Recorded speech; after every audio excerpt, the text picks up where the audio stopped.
এনসিপির দক্ষিণাঞ্চল আমাদের সিঙ্গার কৃতি সন্তান জনাব মোহাম্মদ ফয়সাল আহমেদ। আমি ভাইকে সংক্ষিপ্ত কথা বলার চেষ্টা করছি।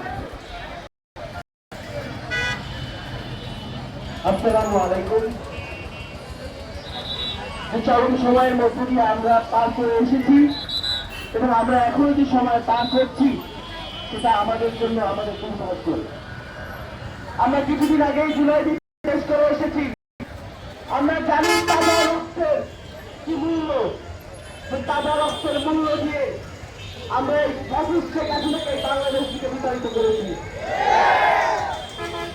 আমাদের ফিলিস্তিনের ভাইরা তাদের স্বাধীনতা, তাদের মৌলিক অধিকার, তাদের কাশ্মীরি রক্ষার জন্য এখনো জীবন দিয়ে যাচ্ছে।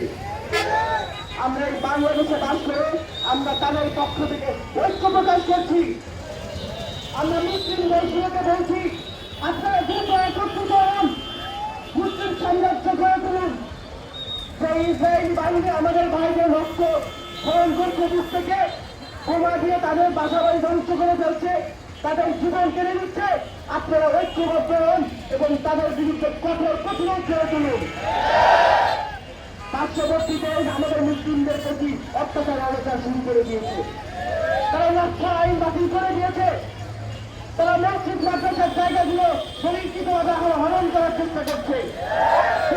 দেখবেন এই ভারত আমাদের নামাজ পড়ার মসজিদ, আমাদের মাদ্রাসাগুলোকে তারা আইনি প্রক্রিয়ার মাধ্যমে দখল করে নিবে। আমাদের ঐক্যবদ্ধ থাকতে হবে, আমাদেরকে বুঝিয়ে দিতে হবে এই বাঙালি মুসলিম কতটুকু শক্তিশালী। আপনারা আমাদের ভাইদের জন্য দোয়া করবেন, তারা যেন স্বাধীনতা ফিরে পায়। এই বলে আমি আমার সংক্ষিপ্ত বক্তব্য শেষ করছি। ধন্যবাদ। আপনাদের মনে অনেক কষ্ট হচ্ছে, আর অল্প কয়েকদিন থাকা যাবে ইনশাআল্লাহ। এ পর্যায়ে সংক্ষিপ্তভাবে কথা বলার জন্য অনুরোধ করছি বাংলাদেশ খেলাফত মজলিস সিংড়া উপজেলা শাখা সম্মানিত সেক্রেটারি জনাব হযরত মাওলানা মুফতি রুহুল আমিন। আসসালামু আলাইকুম ওয়া রাহমাতুল্লাহ। আমি তো মুসলমান বাদ قال رسول الله صلى الله عليه وسلم المسلم كجسد واحد। সম্মানিত উপস্থিতি, আল্লাহ নবী বলেছেন সমস্ত মুসলমান এক অভিন্ন, আর কুফরু মিল্লাতুন ওয়াহিদা, আর কাফির সকলে এক। সুতরাং যদি একজন মুসলমানের গায়ে যদি আঘাত লাগে, আমার অন্তর যদি রক্তক্ষরণ না হয়, আমি মুসলিম নই। আমার অন্তরে যদি আঘাত লাগে, বিন্দুমাত্র আমার অন্তরে কষ্ট লাগে, তাহলেই আমি মুসলমান ভাইরা। আমরা দেখতে পাচ্ছি সেই সুদূর ৫,০০০ কিলোমিটার দূরে আজকে আমাদের ফিলিস্তিনি ভাইদেরকে বোমা মেরে ছোট্ট বাচ্চা বোমার আগুনের মধ্যে পথ করে উঠছে। এটা মূলত এই ছোট্ট বাচ্চার দেহ নয়, এটা আমাদের ইসলামের কালিমা। হাজরিন, তারা যাচ্ছে সুলাইমানি হাইকেল তৈরি করতে, তারা বসে আছে তারা বাচ্চাদের অপেক্ষায়, ইসলামকে বিরাজ করতে, ইসলাম পথ করে উঠে তোমাদের মুখের সামনে একদিন ইনশাআল্লাহ। মওজুদ হাজিরিন, আজকে আমাদের মাঝে সালাউদ্দিন আইয়ুবী নাই, আমরা কোথায় আছি? আমাদের মধ্যে কেউ একজন সালাউদ্দিন আইয়ুবী আছে।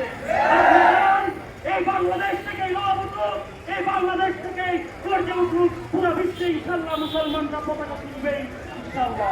নাসরুল্লাহ ওয়া ফাতহুল করিম ওয়া বাশশিরিল মুমিনিন। আসসালামু আলাইকুম ওয়া রাহমাতুল্লাহ। এরপরে আমি সংক্ষিপ্ত কথা বলার জন্য অনুরোধ করছি বাংলাদেশ ইসলামী ছাত্র শিবির সিংড়া উপজেলা শাখা সম্মানিত সেক্রেটারি মোহাম্মদ আল আমিন। সম্মানিত তৌহিদি জনতা, আসসালামু আলাইকুম ওয়া রাহমাতুল্লাহ। আল্লাযীনা আমানু ইউকাতিলুনা ফী সাবিলিল্লাহ ওয়াল্লাযীনা কাফারু ইউকাতিলুনা ফী সাবিলিত তাগুত আউলিয়া শয়তান ইন্না কাইদা শয়তানা কানা দাইফা। যারা মুমিন নন তারা লড়াই করে আল্লাহর প্রতি, আর যারা কুফর তারা লড়াই করে শয়তানের প্রতি, আর শয়তানের পর্যন্ত আল্লাহ বলেছেন অত্যন্ত দুর্বল। সুতরাং ইসরায়েল যতই আমাদের ফিলিস্তিনি ভাইদের উপর আক্রান্ত করুক, তাদের চক্রান্ত অত্যন্ত দুর্বল। তারা বেশিদিন আমাদের সাথে টিকতে পারবে না। ফিলিস্তিনের বিজয় হবে এটাই নিশ্চিত। ফিলিস্তিনে যখন হামলা হয় তখন ফিলিস্তিনের জিহাদের কথা মনে পড়ে, তারেক বিন জিহাদ।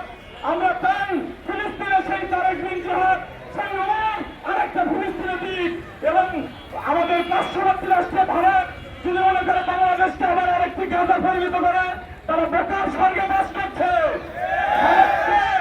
ভারতকে তারা এই বিশ্বের মানচিত্র থেকে ভারতকে এবং ইসরায়েলকে বিশ্বের মানচিত্র থেকে আমরা মুক্ত করে দিল ইনশাআল্লাহ।